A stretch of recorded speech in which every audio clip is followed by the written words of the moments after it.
ദൈവത്തിൻ്റെ മഹത്വം ഉണ്ടായിരിക്കട്ടെ.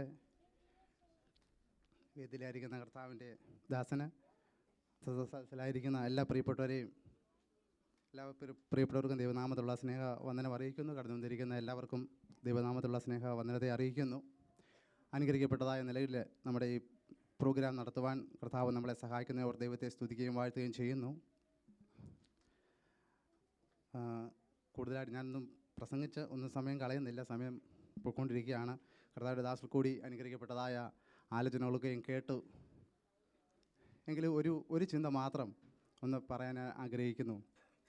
അതിനാധാരമായിട്ട് മർക്കോസിന് സുവിശേഷം 3-ാം അധ്യായം അതിൻ്റെ 35-ാമത്തെ വാക്യം. മർക്കോസിന് സുവിശേഷം 3-ാം അധ്യായം ഞാൻ തന്നെ വായിക്കാം. ദൈവത്തിൻ്റെ ഇഷ്ടം ചെയ്യുന്നവൻ തന്നെ എൻ്റെ സഹോദരനും സഹോദരിയും അമ്മയും ആകുന്നു എന്ന് പറഞ്ഞു. ദൈവത്തിൻ്റെ ഇഷ്ടം, ദൈവ ഇഷ്ടം എന്ന ഒരു വാക്കാണ് ഞാൻ ചിന്തിക്കാൻ ആഗ്രഹിക്കുന്നത്.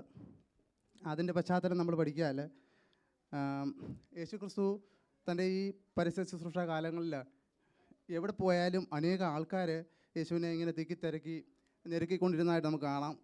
എവിടെ പോയാലും, പടകിലായാലും പട്ടണത്തിലായാലും വീട്ടിലായാലും എല്ലാം വളരെയധികം ആളുകൾ യേശുവിൻ്റെ കൂടെ ഉണ്ടായിരുന്നു. വാക്കുകൾ കേൾക്കാനും രോഗസൗഖ്യം പ്രാപിപ്പാനും അങ്ങനെയുള്ള എല്ലാ കാര്യങ്ങൾക്കും കൂടെ ഉണ്ടായിരുന്നു. അപ്പോൾ അതിൻ്റെ പശ്ചാത്തലമാണ് പറഞ്ഞത്. അങ്ങനെ യേശു വീട്ടിൽ വന്നു കഴിഞ്ഞപ്പോൾ ഭയങ്കര ആളായിരുന്നു. ഭക്ഷണം പോലും കഴിക്കാൻ പറ്റാതെ അവരിരുന്നപ്പോൾ യേശുവിൻ്റെ അമ്മയും സഹോദരന്മാരും യേശുവിനെ തിരക്കി അവിടെ വരുന്ന ഒരു സാഹചര്യമാണത്. അങ്ങനെ യേശുവിനെ തിരക്കി അവിടെ വന്നപ്പോൾ വീട്ടിലോട്ട് കടക്കാൻ പറ്റാതെ യേശുവിനെ വിളിക്കാനായിട്ട് അകത്തോട്ട് ആളിനെ അയക്കുന്നു. ആ ആൾക്കാർ വീട്ടിൽ വന്ന് ആ വീടിനകത്ത് കയറി യേശുവിനെ അമ്മയൊക്കെ തിരക്കുന്നു എന്ന് പറഞ്ഞപ്പോൾ യേശു പറഞ്ഞു, ആരാണ് എൻ്റെ അമ്മയും സഹോദരന്മാരും ഒക്കെ ആരാണ് എന്ന് ചോദിച്ചു. എന്നിട്ട് ചുറ്റും നിൽക്കുന്നവരെയൊക്കെ കാണിച്ചുകൊണ്ട് പറയുകയാണ്, ഇവരൊക്കെയാണ് എൻ്റെ സഹോദരന്മാർ. അപ്പോൾ യേശു പറഞ്ഞ പ്രാധാന്യം അറിയിക്കുന്ന ഒരു വാക്കാണ്,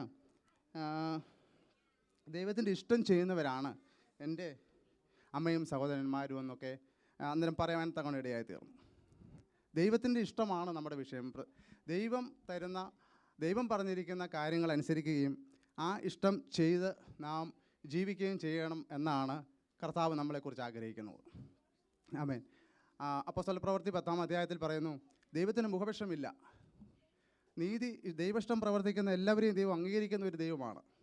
അങ്ങനെ നാം അതിനകത്ത് കാണുന്നു. അങ്ങനെ നാം പലപ്പോഴും നമ്മുടെ ഇഷ്ടങ്ങളാണ് കൂടുതലായിട്ട് ചെയ്യാറുള്ളത്. കർത്താവിൻ്റെ വചനം നമുക്ക് ഒരുപാട് തന്നിട്ടുണ്ട്, ഒരുപാട് കാര്യങ്ങൾ പറഞ്ഞിട്ടുണ്ട്, എല്ലാം ഉണ്ട്. പക്ഷേ നമ്മൾ അതൊന്നും അധികം ഇച്ചിരി മാറ്റി വെച്ചുകൊണ്ട് നമ്മുടെ ഇഷ്ടങ്ങൾ മാത്രം ചെയ്ത് നമുക്ക് ഇഷ്ടമുള്ള പ്രാർത്ഥനകൾ ചെയ്ത് നമ്മൾ മുന്നോട്ട് പോവുകയാണ് സാധാരണ ഉള്ളത്. എന്നാൽ കർത്താവ് പറയുന്നു, ദൈവത്തിൻ്റെ ഇഷ്ടം ആണ് നമ്മൾ ചെയ്യേണ്ടതെന്ന്. യേശുക്രിസ്തു പോലും യേശുക്രിസ്തുവിൻ്റെ കാൽവറി മരണത്തോടനുബന്ധിച്ച് മരണത്തോടനുബന്ധിച്ച് താൻ വേദനയോടെ പ്രാർത്ഥിക്കുമ്പോൾ പറയുന്നുണ്ട്,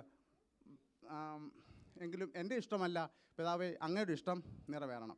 കർത്താവ് യേശുക്രിസ്തു പോലും ദൈവത്തിൻ്റെ ഇഷ്ടത്തിന് വേണ്ടി ഏൽപ്പിച്ചു കൊടുത്ത ഒരു വ്യക്തിയാണ്. ആ ദൈവത്തെയാണ് നാം മാതൃകയാക്കിയിരിക്കുന്നത്. അപ്പോൾ കർത്താവ് നമ്മളോട് പറഞ്ഞിട്ടുള്ള കാര്യങ്ങൾ അത് അനുസരിച്ച് ദൈവ ഇഷ്ടം ചെയ്ത് മുന്നോട്ട് ജീവിക്കുന്നതാണ് നമുക്ക് ഈ ലോക ജീവിതത്തിൽ വളരെ പ്രാധാന്യം അറിയിക്കുന്ന ഒരു കാര്യം. ദൈവ ഇഷ്ടം ചെയ്ത് വാഗ്ദത്തം പ്രാപിക്കുക നമ്മൾ വായിക്കുന്നുണ്ട്. അതുപോലെ 1 തെസ്സലോനിക്കർ 5:18 നമ്മൾ പറയുന്നു, ഒരുപാട് കാര്യങ്ങൾ അവിടെ 1 തെസ്സലോനിക്കർ 5:18 ഒരുപാട് കാര്യങ്ങൾ അതേപ്പറ്റി പറയുന്നുണ്ട്. യേശു ക്രിസ്തുവിൻ്റെ ദൈവ ഇഷ്ടത്തെപ്പറ്റി.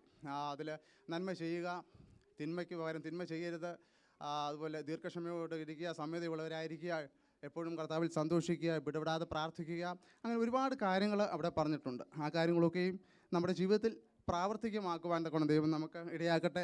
ഞാൻ പെട്ടെന്ന് പറഞ്ഞങ്ങ് നിർത്തുന്നത് മാത്രമേ ഉള്ളൂ. അങ്ങനെ PUP മെമ്പേഴ്സ് ആയിരിക്കുന്ന നമുക്ക്, കുഞ്ഞുങ്ങളായിരുന്നാലും അവരായിരിക്കുന്ന സാഹചര്യങ്ങളിൽ, നമ്മുടെ എല്ലാ മേഖലകളിലും നമ്മൾ ഏത് സാഹചര്യങ്ങളിലും ആയിരിക്കുമ്പോഴൊക്കെയും കർത്താവിൻ്റെ ഇഷ്ടം ചെയ്തുകൊണ്ട് ദൈവം നമ്മോട് പറഞ്ഞിരിക്കുന്ന ആ കാര്യങ്ങളെ അനുസരിച്ചുകൊണ്ട് മുന്നോട്ട് ജീവിപ്പാൻ തക്കണം എല്ലാ പ്രിയപ്പെട്ടവർക്കും ദൈവം ഇടയാക്കട്ടെ. അതിനായി ദൈവം എല്ലാവരും ഒരുക്കട്ടെ എന്ന് പ്രാർത്ഥിച്ചുകൊണ്ട് ഞാൻ എൻ്റെ വാക്കുകളിൽ നിന്ന് ഉപസംഹരിക്കുന്നു.